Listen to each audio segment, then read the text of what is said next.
बच्चों, कैसे हैं आप सब? आशा करते हैं आप बहुत अच्छे होंगे, स्वस्थ होंगे और अपनी अपनी पढ़ाई में व्यस्त होंगे। बच्चों, मैं हूं चिन्मया और हम हिंदी व्याकरण पढ़ रहे हैं। आज हम पढ़ेंगे वर्ण विचार। तो आज हम वर्णों के ऊपर विचार करेंगे। पाठ्य बिंदु हैं वर्ण किसे कहते हैं, वर्णमाला किसे कहते हैं, स्वर और व्यंजन क्या है, अयोग वह किसे कहते हैं, अनुनासिक क्या होता है। तो पाठ्य बिंदु ये 5 दिए गए हैं जिन्हें हमें पाठ में पढ़ना है। तो चलिए पढ़ते हैं। भाषा का रूप ध्वनि के रूप में प्रकट होता है। मुख से बोली जाने वाली ध्वनि का लिखित रूप वर्ण लेटर कहलाता है, जो भाषा की सबसे छोटी इकाई है। वर्ण के खंड नहीं किए जा सकते। भाषा की सबसे छोटी इकाई को वर्ण या अक्षर कहते हैं, जैसे अ, च, प, य आदि। वर्णों अथवा ध्वनि चिन्हों के व्यवस्थित समूह को वर्णमाला कहा जाता है। तो जैसे वर्णों को ध्वनि के रूप में प्रकट होता है, जो भाषा का रूप होता है वो ध्वनि के रूप में प्रकट होता है। मुख से जो बोली जाती है ध्वनि, उसके जो लिखित रूप होते हैं उन्हें ही वर्ण कहते हैं। ये भाषा की सबसे छोटी इकाई होती है, इसके और खंड नहीं किए जा सकते। और जो वर्ण होते हैं इनके बहुत सारे वर्णों का एक व्यवस्थित समूह होता है और इसे व्यवस्थित समूह को ही वर्णमाला कहते हैं। हिंदी वर्णमाला में वर्ण 2 प्रकार के होते हैं, क स्वर, वोवेल, ख व्यंजन, कॉन्सोनेंट। तो हिंदी वर्णमाला के 2 प्रकार के वर्ण हैं, स्वर और व्यंजन। पहले हम पढ़ेंगे स्वर। वे ध्वनियां जिनका उच्चारण स्वतंत्र रूप से किसी अन्य वर्ण की सहायता के बिना होता है उन्हें स्वर कहते हैं। स्वरों का उच्चारण करते समय मुख से श्वास वायु निर्बाध रूप से अर्थात बिना किसी रुकावट के बाहर आती है। हिंदी वर्णमाला में 11 स्वर होते हैं जो निम्नलिखित हैं: अ, आ, ई, उ, री, ए, ओ, औ। तो जो स्वर होते हैं उनका उच्चारण स्वतंत्र रूप से होता है। इसमें इन्हें उच्चारण के लिए किसी अन्य ध्वनि या किसी अन्य वर्ण की सहायता नहीं ली जाती है। इसमें जो स्वरों का उच्चारण होता है उस समय जो श्वास वायु होती है वो बिना किसी रुकावट के मुख से बाहर आ जाती है। हिंदी वर्णमाला में 11 स्वर हैं जो कि हमने पढ़ा। आगे है अयोगवह। स्वर और व्यंजन वर्णों के अतिरिक्त हिंदी वर्णमाला में अ, अनुस्वार और अह विसर्ग को भी शामिल किया जाता है। इन्हें स्वरों के बाद प्रयुक्त किया जाता है। ये स्वरों और उनकी मात्राओं के बाद आते हैं। इन्हें अयोगवाह कहते हैं। इनकी गिनती न तो स्वरों में की जाती है न ही व्यंजनों में। तो स्वरों और व्यंजन के अतिरिक्त भी हिंदी वर्णमाला में अनुस्वार, अह, अंग और अ विसर्ग को भी शामिल किया जाता है। तो ये न तो स्वरों में आते हैं न ही व्यंजन में आते हैं। इन्हें स्वरों के बाद प्रयुक्त किया जाता है और स्वरों में उनकी मात्राओं के बाद ये आते हैं।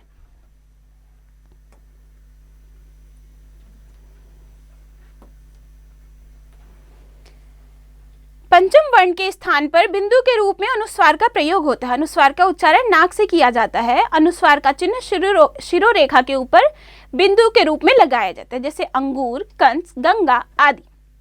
अनुस्वार के साथ अनुनासिक ध्वनि का भी प्रयोग किया जाता है। अनुनासिक का उच्चारण नाक और मुंह से होता है और उच्चारण में लघुता रहती है। अनुनासिक वर्णों के ऊपर चंद्र बिंदु लगाया जाता है, जैसे चांद, दांत आदि। दोनों का भेद निम्नलिखित उदाहरणों से समझा जा सकता है। हंस एक पक्षी, उस सरोवर में 2 हंस रहते हैं। हंस एक क्रिया, वह जोर जोर से हंस रही थी। तो जो व्यंजनों का 5वां जो वर्ण होता है उसके स्थान पर बिंदु के रूप में अनुस्वार का प्रयोग किया जाता है। अनुस्वार का जो उच्चारण होता है वो नाक से होता है और ये शिरोरेखा के ऊपर बिंदु के रूप में लगाया जाता है, जैसे अंगूर, कंस आदि। अनुस्वार के साथ साथ अनुनासिक ध्वनि का भी प्रयोग होता है और अनुनासिक ध्वनि जो होती है वो नाक और मुंह से दोनों से इसका उच्चारण किया जाता है और इसके उच्चारण में थोड़ा कम समय लगता है। अनुस्वार जो होता है वो शिरोरेखा के ऊपर चंद्र बिंदु के रूप में लगाया जाता है, जैसे चांद, दांत आदि। इनका अंतर हमने यहाँ देखा कि हंस में क्या वो अनुस्वार लगा है और हंस में अनुनासिक लगा है। फिर आगे है विसर्ग। विसर्ग का उच्चारण ह के जैसे होता है। इसे अ के साथ जोड़कर अह की भांति लिखा जाता है। इसका प्रयोग केवल तत्सम शब्दों संस्कृत में ही किया जाता है, जैसे स्वतः, प्रातः, संभवतः, अतः आदि। हिंदी में अंग्रेजी के अनेक शब्दों का प्रयोग किया जाता है। इस कारण अंग्रेजी की अ ध्वनि हिंदी में प्रयुक्त होने लगी है, जैसे ऑफिस, कॉलेज, डॉक्टर, बॉल आदि। आगे है विसर्ग। तो विसर्ग का जो उच्चारण होता है वो ह की तरह होता है और इसे अ के बाद दो बिंदु के रूप में अ के रूप में लिखा जाता है। इसका प्रयोग केवल हिंदी में तत्सम शब्दों के साथ किया जाता है, जैसे स्वतः, प्रातः आदि। ऐसे ही हिंदी में अंग्रेजी के भी बहुत सारे शब्द आ गए हैं। तो अंग्रेजी की जो अ ध्वनि है ये भी हिंदी में प्रयुक्त होने लगी है, जैसे ऑफिस, कॉलेज, डॉक्टर, बॉल आदि।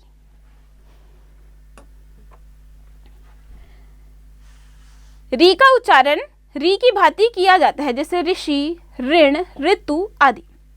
व्यंजन। फिर हैं व्यंजन। वे ध्वनियां जिनका उच्चारण स्वरों की सहायता से किया जाता है व्यंजन कहलाती हैं। व्यंजन वर्णों के उच्चारण में हवा रुककर मुख से बाहर निकलती है। प्रत्येक व्यंजन वर्ण में अ की मात्रा मिली होती है। स्वरों की सहायता के बिना हम व्यंजन वर्णों को क, ख, ग, घ के रूप में लिख तो सकते हैं लेकिन बोल नहीं सकते। हिंदी में व्यंजनों की संख्या 35 है। संयुक्त व्यंजनों के मिलने के बाद इनकी संख्या 39 हो जाती है। हिंदी में व्यंजन वर्ण निम्नलिखित है। तो व्यंजन वो ध्वनियां होती हैं जिनका उच्चारण स्वरों की सहायता से होता है। व्यंजन वर्णों के उच्चारण में जो हवा होती है वो मुख से स्वतंत्र रूप से नहीं निकलती है, रुककर निकलती है और प्रत्येक जो व्यंजन वर्ण होते हैं उसमें अ शामिल होता है। हम अगर स्वरों के बिना व्यंजन वर्णों को हम लिख तो सकते हैं लेकिन उनका उच्चारण नहीं कर सकते हैं।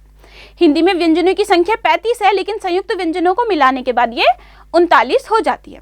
तो व्यंजन वर्ण है क, ख, ग, घ, अंग, च, छ, ज, झ, इञ, ट, ठ, ड, ढ, ण, त, थ, द, ध, न, प, फ, ब, भ, म, य, र, ल, व, श, श, स, ह। अतिरिक्त वर्ण है ड़ और ढ।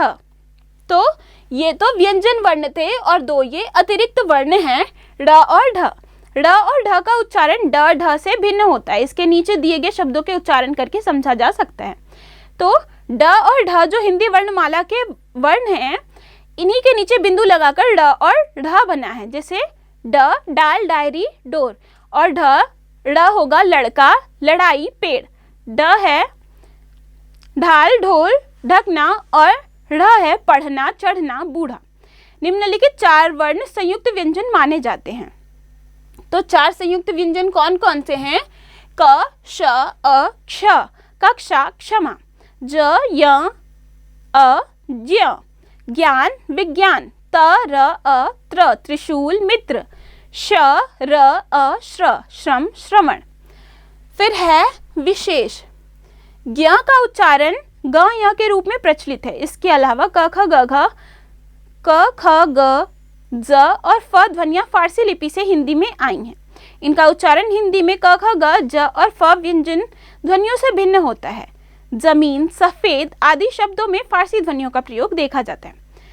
तो जो ज और य से संयुक्त व्यंजन ज्य बना है, इसका उच्चारण ज्ञ के रूप में प्रचलित है। इसके अलावा क, ख, ग, ज और फ ध्वनियां जो हैं ये फारसी से हिंदी में आई हैं और इनका उच्चारण क, ख, ग, ज और फ से भिन्न होता है, जैसे जमीन, सफेद आदि।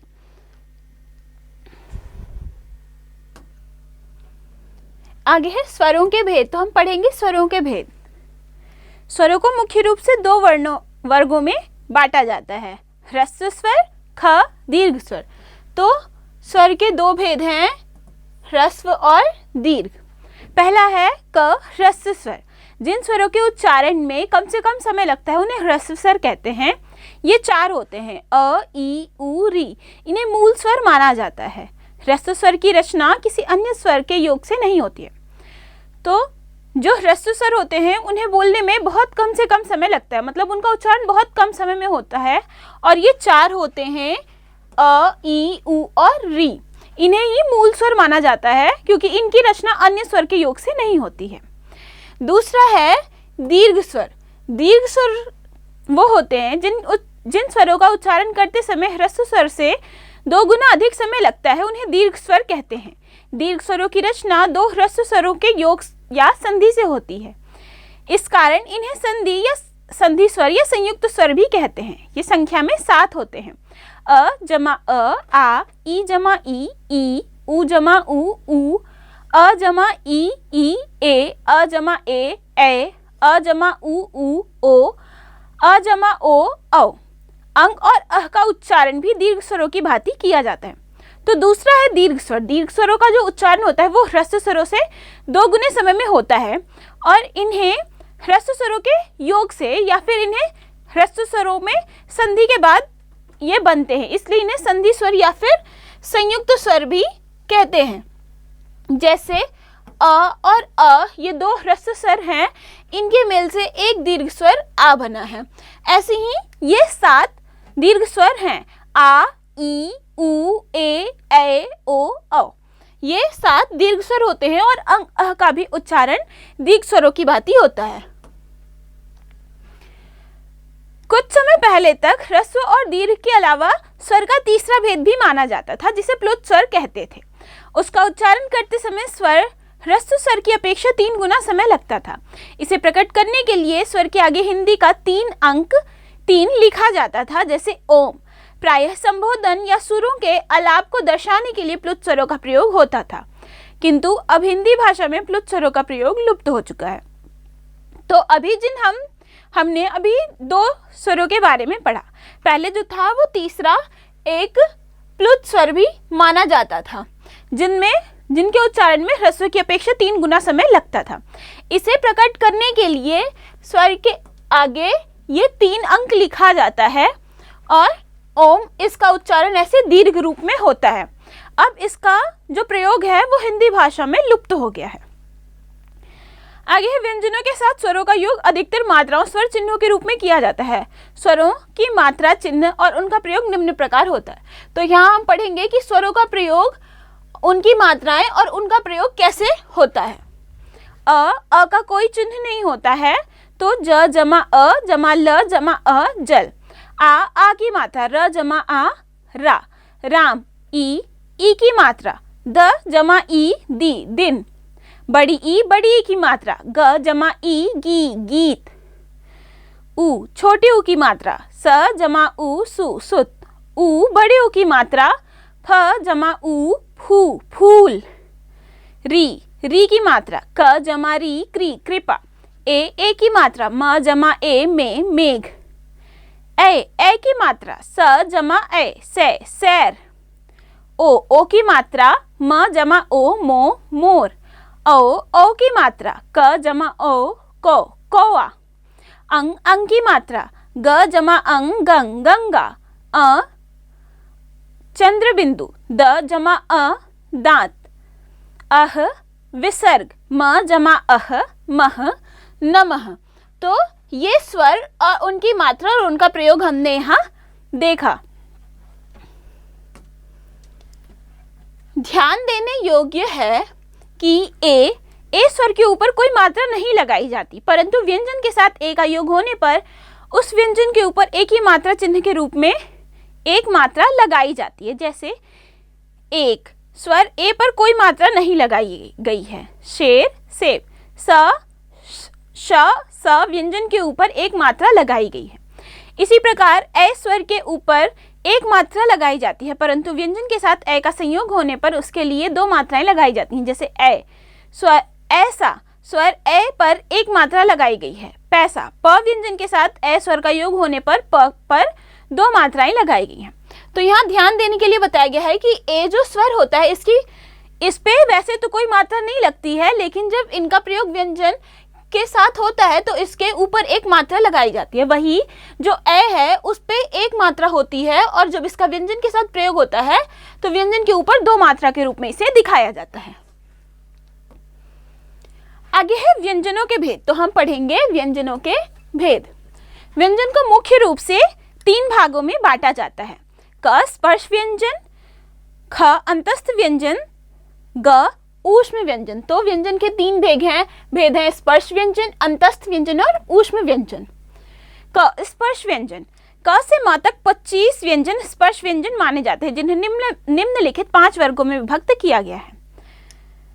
तो स्पर्श व्यंजन वो होते हैं जिनका उच्चारण स्पर्श के द्वारा होता है और ये 25 होते हैं जिन्हें 5 भागों में बांटा गया है। क वर्ग, क ख ग घ अंग, च वर्ग, च छ ज झ इया, ग ट वर्ग, ट ठ ड ढ ण, घ त वर्ग, त थ द ध न और अंग है प वर्ग, प फ ब भ म। तो ये 5 वर्ग जो हैं, इनमें ये 25 व्यंजन आते हैं जो स्पर्श व्यंजन में आते हैं। ऊपर दिए गए 5-5 व्यंजन वर्गों के पहले वर्ण के आधार पर प्रत्येक वर्ग का नाम कवर्ग, चवर्ग, टवर्ग, तवर्ग और पवर्ग दिया गया है। उपर्युक्त व्यंजन का उच्चारण करते समय श्वास वायु मुख के आंतरिक अंगों कंठ, तालु, मूर्धा, दांत और ओष्ठ का स्पर्श करती है। इस कारण इन वर्णों को स्पर्श व्यंजन कहा जाता है। तो ऊपर जो ये 5-5 व्यंजन वर्णों के वर्ग दिए गए हैं, उनके जो पहले पहले व्यंजन वर्ण हैं, इनके आधार पर इनके वर्गों का नाम लिखा गया। जैसे क ख ग घ में जो पहला है वो क है, तो इसका नाम कवर्ग हो गया। फिर इन्हें स्पर्श व्यंजन इसलिए कहते हैं क्योंकि जो उच्चारण होता है इनका, तो जो श्वास वायु होती है वो कंठ, तालु, मूर्धा, दंत और ओष्ठ का स्पर्श करती है, इसलिए। फिर है ख अंतस्थ व्यंजन।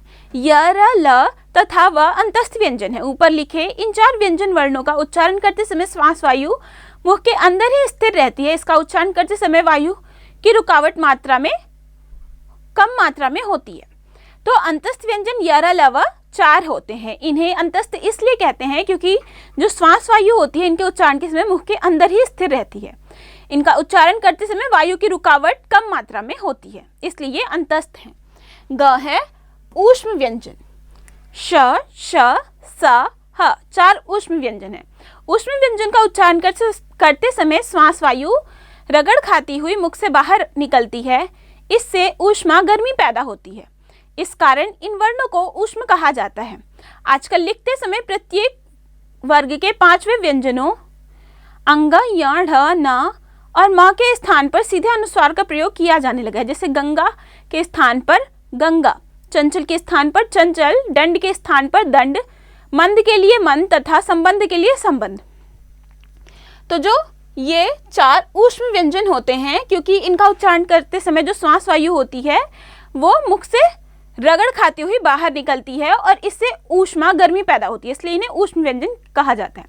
फिर आगे बताया गया है कि जो ये 5 वर्ग के अंतिम जो 5वें वर्ण होते हैं, इनके स्थान पर सीधे अनुस्वार का प्रयोग होता है। जैसे गंगा में अंग के स्थान पर अनुस्वार का प्रयोग हुआ है, चंचल में इया के स्थान पर अनुस्वार, दंड में ण के स्थान पर अनुस्वार, मंद में न के स्थान पर अनुस्वार और संबंध में म और न दोनों के स्थान पर अनुस्वार का प्रयोग किया गया है। फिर आगे है हम संयुक्त व्यंजन के बारे में पढ़ेंगे। 2 विभिन्न व्यंजनों के योग से संयुक्त व्यंजन बनते हैं, जैसे क और मूर्धन्य श, क्ष, त, र, त्र, ज, य, ज्ञ और श, र, श्र। संयुक्त व्यंजन के अतिरिक्त कुछ उदाहरण नीचे दिए गए हैं। क, त, त, वक्ता, उक्त, मुक्त, पय, प्य, प्यार, प्यास, प्याला, त, न, पत्नी, प्रयत्न, रत्न, सव, स्व, स्वर्ग, स्वागत, स्वभाव। संयुक्त व्यंजन के साथ ई की मात्रा ई ध्वनित व्यंजन के पहले लगाई जाती है, जैसे अतिथि, बुद्धि, निश्चित, द्वितीय आदि। तो संयुक्त व्यंजन जो होते हैं वो 2 विभिन्न व्यंजन के योग से बने होते हैं, इसलिए इन्हें संयुक्त व्यंजन कहा जाता है, जो कि क्ष, त्र, ज्ञ और श्र ये 4 संयुक्त व्यंजन होते हैं। इनके अतिरिक्त भी कुछ हैं, तो वो उसके कुछ उदाहरण ये दिए गए हैं। और उसके बाद बताया जा रहा है कि जो संयुक्त व्यंजन के साथ जब ई की मात्रा लगाई जाती है तो वो ध्वनित व्यंजन के पहले लगाई जाती है, जिसका कि उदाहरण दिया गया है द्वितीय और बुद्धि, निश्चित आदि। फिर है द्वित्व व्यंजन। जब एक ही व्यंजन ध्वनि अपने समान किसी अन्य व्यंजन ध्वनि से मिलती है तो उसे द्वित्व व्यंजन कहते हैं, जैसे पक्का, सच्चा, पत्ता, गन्ना, सज्जन आदि। स्वरहीन र अगले वर्ण के ऊपर रेफ के रूप में लगाया जाता है, जैसे कर्म, धर्म, तर्क, कार्य आदि। फिर आगे है द्वित्व व्यंजन। तो द्वित्व व्यंजन में जब 2 समान व्यंजन आपस में मिलते हैं तो वो द्वित्व व्यंजन कहलाते हैं, जैसे पक्का, इसमें क और क दोनों समान व्यंजन हैं और ये मिले हैं तो ये द्वित्व व्यंजन है। फिर र का प्रयोग बता रहा है कि जो स्वरहीन र होता है वो अपने अगले वर्ण के ऊपर रेफ के रूप में लगाया जाता है और उसका उच्चारण पहले किया जाता है। र के विभिन्न प्रयोग। तो हम र के विभिन्न प्रयोग पढ़ेंगे। स्वरहीन व्यंजन के बाद र का योग निम्न प्रकार होता है। तो स्वरहीन व्यंजन के बाद र का योग किस प्रकार होता है? क के बाद र हो तो वो क्र पदेन के रूप में होता है, जैसे क्रमशः, चक्र, पराक्रम आदि। प जमा र प्र, प्राण, प्रथम, प्रकाश आदि। छ, ट, ढ, ढ, ड़ के साथ र का संयोग निर्दिष्ट वर्णों के नीचे चिन्ह लगाकर किया जाता है, जैसे ट्रेन, ट्राम, ड्रम, ड्रामा आदि। र व्यंजन के साथ उ और उ के योग निम्न प्रकार होते हैं। र जमा उ, रू, रुमाल, रुपया। र जमा उ, रू, रू, रूखा। फिर है वर्ण विच्छेद। किसी शब्द के वर्णों को अलग अलग करना वर्ण विच्छेद कहलाता है। वर्ण विच्छेद में सभी व्यंजनों के नीचे हलंत लगाकर व्यंजन में लगी मात्रा के अनुसार स्वर वर्ण जोड़ा जाता है। तो वर्ण विच्छेद वो होता है कि जिसमें सारे जो वर्ण हैं शब्द के उनको अलग अलग करके लिखा जाता है। सभी व्यंजनों के नीचे हलंत लगाया जाता है और उसके बाद जो स्वर लगा होता है उस स्वर को भी लिखा जाता है। वर्ण विच्छेद के निम्नलिखित उदाहरणों को ध्यान से देखिए। तो आगे वर्ण विच्छेद के उदाहरण दिए गए हैं, हम उन्हें पढ़ेंगे। पहला है स्वागत, स जमा व जमा आ जमा ग जमा अ जमा त जमा अ। दूसरा है बुद्धि, ब जमा उ जमा द जमा ध जमा ई। तीसरा है अतिथि, अ जमा त जमा ई जमा थ जमा ई। चौथा है कृपालु, क जमा री जमा प जमा आ जमा ल जमा उ। पांचवा है श्रमिक, श जमा र जमा अ जमा म जमा ई जमा क जमा अ। छठा है सर्प, स जमा अ जमा र जमा प जमा अ। आओ कुछ और जाने। तो चलिए अब कुछ और जानते हैं। पहला है र, री, श का प्रयोग संस्कृत तत्सम शब्दों के साथ किया जाता है। दूसरा है अ, ज, फ विदेशी ध्वनियां हैं, शुद्ध उच्चारण की दृष्टि से ये ध्वनियां हिंदी में समाविष्ट की गई हैं। तीसरा है श के साथ र जुड़ने पर श्र और स के साथ र मिलने पर स्र बन जाता है। चौथा है वर्ण विच्छेद करते समय जिस वर्ण की ध्वनि जिस स्थान पर सुनाई दे वर्ण विच्छेद उस समय उसे वही लिखना चाहिए। पांचवा है हिंदी भाषा जैसी बोली जाती है वैसी ही लिखी जाती है, यही कारण है कि अशुद्ध उच्चारण के कारण वर्तनी में भी अशुद्धियां हो जाती हैं। तो ये हमने इस पाठ के बारे में नया जाना। अब आपने सीखा, हमने इस पाठ से क्या सीखा देखते हैं। वर्ण मुख से बोली जाने वाली ध्वनि का लिखित रूप है, यह भाषा की सबसे छोटी इकाई है। दूसरा है वर्णों अथवा ध्वनि चिन्हों के व्यवस्थित समूह को वर्णमाला कहते हैं। तीसरा है स्वर दो प्रकार के होते हैं, ह्रस्व और दीर्घ। व्यंजन के साथ स्वरों का योग मात्रा चिन्हों के रूप में होता है। तो बच्चों ये पाठ यहाँ खत्म हुआ। हमने इस पाठ में पढ़ा, वर्णों के बारे में पढ़ा, स्वर व्यंजन वर्णों के भेद, स्वरों के बारे में पढ़ा, व्यंजन के बारे में पढ़ा, फिर स्वरों के भेद और व्यंजनों के भी भेद पढ़े, वर्ण विच्छेद पढ़ा। अब आप इस पाठ को खुद से पढ़िए, समझिए और इसके अभ्यास को खुद से कीजिए।